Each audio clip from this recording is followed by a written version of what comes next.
Bismillahirrahmanirrahim. Assalamualaikum warahmatullahi wabarakatuh.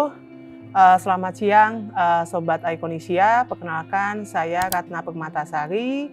Saya di sini akan mulai dengan sesuatu yang menggelitik di beberapa saat kemarin. Kita tahu di tahun 2024 ini ada momentum besar pemilihan presiden dan wakil presiden. Saya tidak akan berbicara banyak tentang politiknya, dinamika setelah pemilihan, dan lain sebagainya. Tapi saya sebenarnya agak tergelitik dengan momentum sesaat sebelum pelantikan presiden, di mana di dalamnya ada pemilihan calon menteri maupun wakil menteri. Nah, yang menarik adalah ketika ada sedikit diskusi atau sedikit omongan kecil di media sosial maupun hal-hal yang ramai di media sosial, ada kata-kata, kamu dipanggil ke Kertanegara apa enggak gitu. Nah, dan itu bahkan menjadi sebuah postingan di media sosial. Sebenarnya celetukan-celetukan ini memang sudah biasa, yang mana sering keluar di media sosial ketika pemilihan presiden baru. Nah, yang menarik sebenarnya di sini, dari begitu banyak celetukan dari teman-teman maupun dari media sosial, seakan memberitahu bahwa mendapatkan jabatan, apapun itu, bisa jadi calon menteri, calon wakil menteri, maupun jadi utusan khusus pemerintahan, seakan menjadi hal yang menyenangkan dan populer. Iya, itu benar populer, tapi sebenarnya kita tahu di sini ada hal yang tidak mudah berupa jabatan dan amanah. Sehingga dari hal tersebut saya ingin mengangkat sesuatu yang sebenarnya dekat, tapi juga hal yang menurut saya menjadi hal yang perlu jadi concern bersama, yaitu tentang jabatan dan amanah. Dalam kehidupan ini mungkin kita sering mendengar atau kemudian kita juga mendapatkan amanah jabatan di keluarga, di masyarakat, maupun di pekerjaan kantor kita. Tapi sebenarnya kita harus tahu bahwa jabatan itu sebenarnya adalah amanah yang dari Allah Subhanahu wa Ta'ala. Mungkin bisa kita mulai dulu dari pengertian jabatan terlebih dahulu. Sebenarnya jabatan itu apa sih? Jabatan itu kan sebenarnya adalah posisi atau peran yang diemban oleh seseorang, yang mana di sini sebenarnya ada kekuasaan memang, tapi juga sebenarnya ada tanggung jawab. Nah, kata amanah itu seperti apa? Amanah itu berarti orang itu dianggap dipercaya dan mendapat kepercayaan untuk menjaga, melakukan, dan juga mengelola sesuatu dengan baik, mengelola peran tanggung jawab tersebut dengan baik. Sehingga dalam Islam, amanah itu adalah bagian dari akhlak mulia. Dalam Al-Quran dan hadis menyebutkan tentang jabatan itu adalah dalam surat An-Nisa ayat ke-58 menyebutkan bahwa sesungguhnya Allah menyuruhmu untuk menyerahkan amanah kepada yang berhak, dan apabila kamu mendapatkan hukum di antara manusia, hendaklah kamu menetapkan dengan adil. Sedangkan di hadis Rasulullah bersabda bahwa setiap kamu adalah pemimpin, dan setiap pemimpin akan dimintai pertanggungjawaban atas apa yang dipimpinnya. Dari kutipan Al-Quran dan hadis tersebut menyebutkan bahwa jabatan dan amanah itu bukanlah hal yang mudah, yang mana kemudian akan dimintai pertanggungjawaban atas apa yang sudah kita lakukan. Nah, kenapa menjadi penting? Karena di dalamnya ada tanggung jawab besar.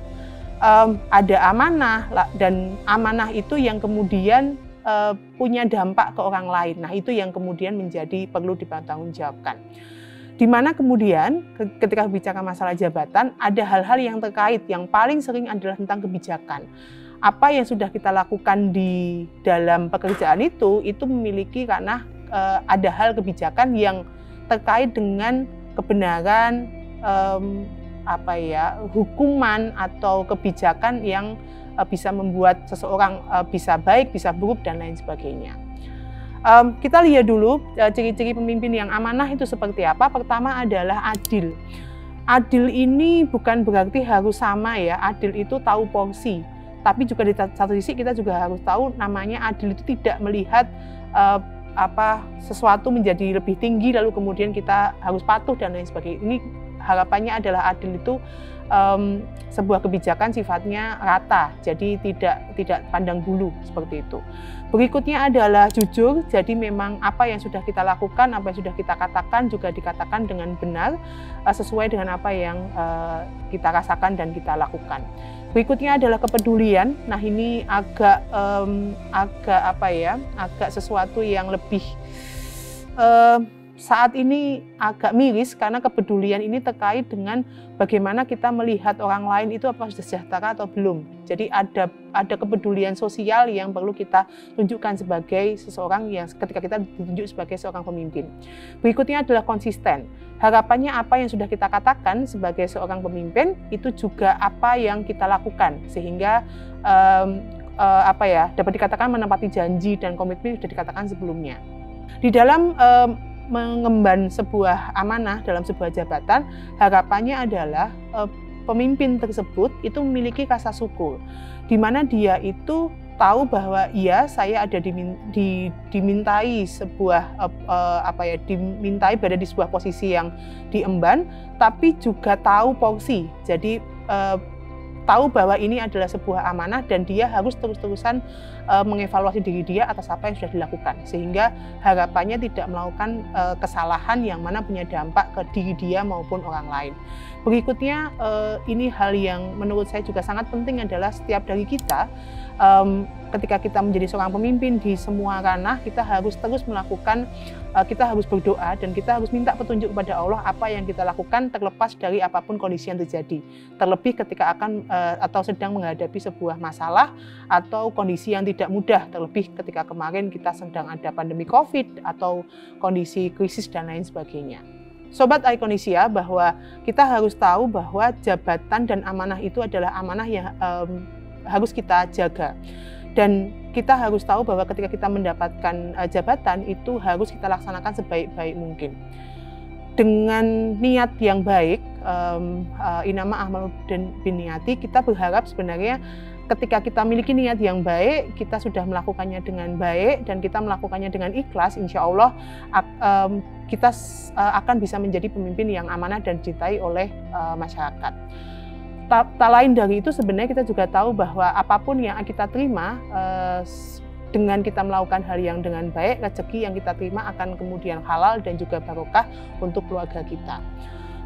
Sekian dari saya, semoga Allah memudahkan kita dalam menjalankan apa yang kita lakukan, amanah yang kita jalankan, dan semoga Allah meridhoi kita semua. Amin. Assalamualaikum warahmatullahi wabarakatuh.